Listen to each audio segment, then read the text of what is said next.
Hi everyone. Tonight's bedtime story is called Princess Charity's Courageous Heart. Once upon a time, in a magnificent castle perched high on a hill above the sea, there lived 5 princesses.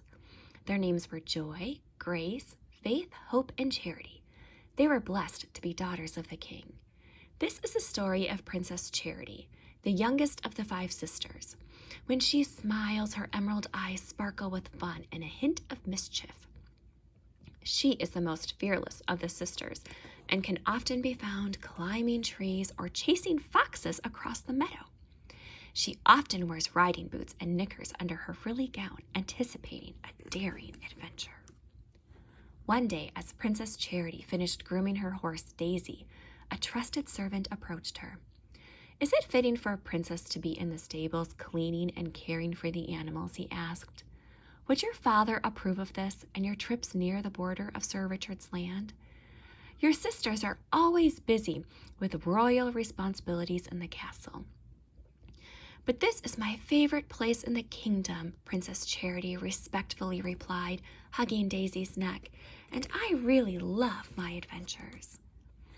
That night, the king told grand stories of his latest travels and daring deeds while the girls listened intently. Princess Charity thought to herself how one day she wanted to be a courageous knight and go out into the unknown world. "Daddy, why aren't we allowed to go beyond the weeping woodlands?" she interrupted. The king hesitated and then sternly replied, "Charity, I have told you before, our neighbor, Sir Richard, has decided to guard his borders. You are not allowed on his land. Is that understood, girls?" All the princesses nodded, except for Princess Charity. That night, Charity dreamed of adventure and exploration. The next morning, before her sisters awoke, she left a note saying she had gone riding and would be back after lunch. Then she went out to the stable to saddle Daisy for a ride. Charity galloped through the countryside and up to Monument Hill to look out over the kingdom. She remembered what her father had said about not crossing the border.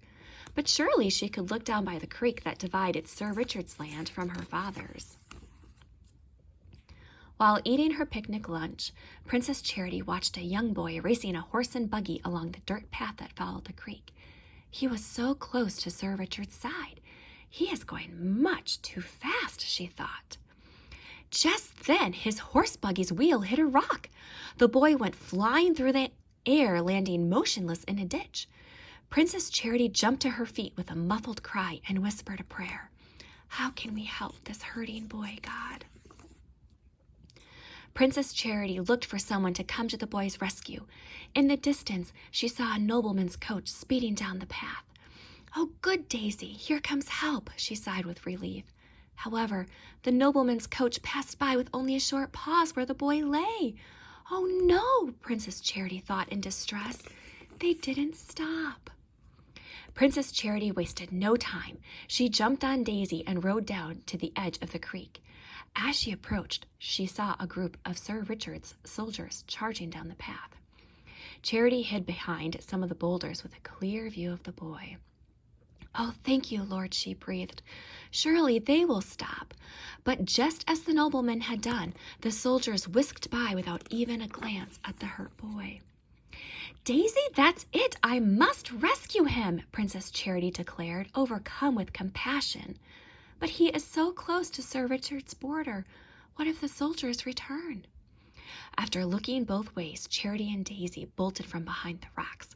She attached the cart to Daisy and put the wounded boy into the buggy.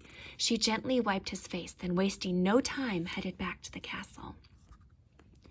Seeing Princess Charity in the distance, Princess Hope and her sisters ran to meet her at the gate. "Where have you been? Who is this? Where did you find him? How did he get hurt?" each princess asked Charity. "I don't know who he is, but we must help him," Princess Charity answered. Quickly, they moved him into the castle. Servants gathered around to help the princesses with the boy. After hearing the news from the groomsmen, the king found Charity outside the guest room and asked, "Charity, where were you today?" "Daddy, I went riding past the weeping woodlands, up to Monument Hill. I saw this boy get hurt. He was so close to Sir Richard's border, and I watched as others passed by without stopping to help." She stammered while her sisters gasped. I had to help him, and so I brought him back here." Suddenly they heard loud voices and clanging swords. Before the king could say a word, he was summoned to the entrance of the castle.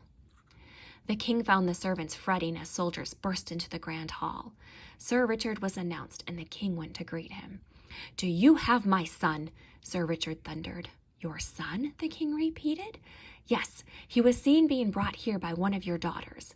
My soldiers were looking for him because he ran away. They did not recognize him as the boy in the ditch." Turning to the girls, Sir Richard implored, "Which one of you girls saved my son?" Slowly, Princess Charity stepped forward. Taking her hand, Sir Richard begged, "How can I ever repay you?" With no thought for herself, Princess Charity requested peace between the two kingdoms. Sir Richard quickly accepted.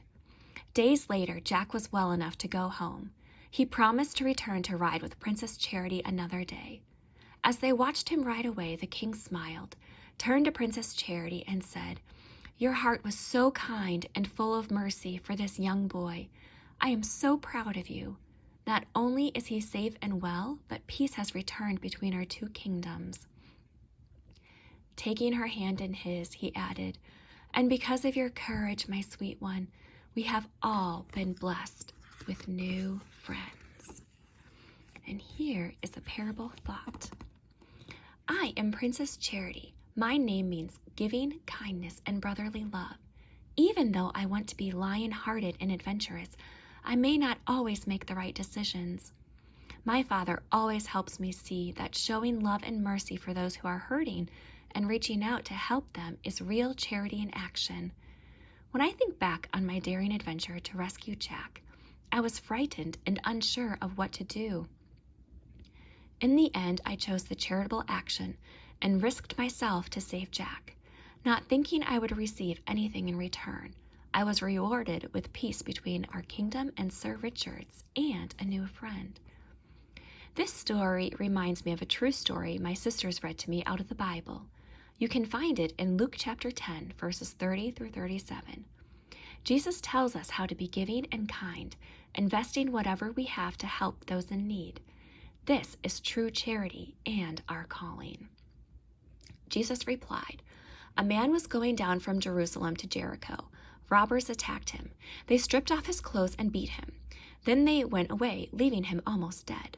A priest happened to be going down the same road. When he saw the man, he passed by on the other side. A Levite also came by.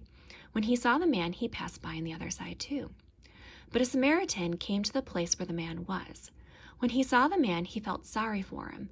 He went to him, poured olive oil and wine on his wounds, and bandaged him. Then he put the man on his own donkey. He took him to an inn and took care of him. The next day he took out 2 silver coins. He gave them to the owner of the inn. 'Take care of him,' he said. 'When I return, I will pay you back extra for any expense you may have.' Which of the 3 do you think was a neighbor to the man who was attacked by the robbers?" The authority on the law replied, "The one who felt sorry for him." Jesus said, "Go and do as he did." Sweet dreams, everyone. Good night.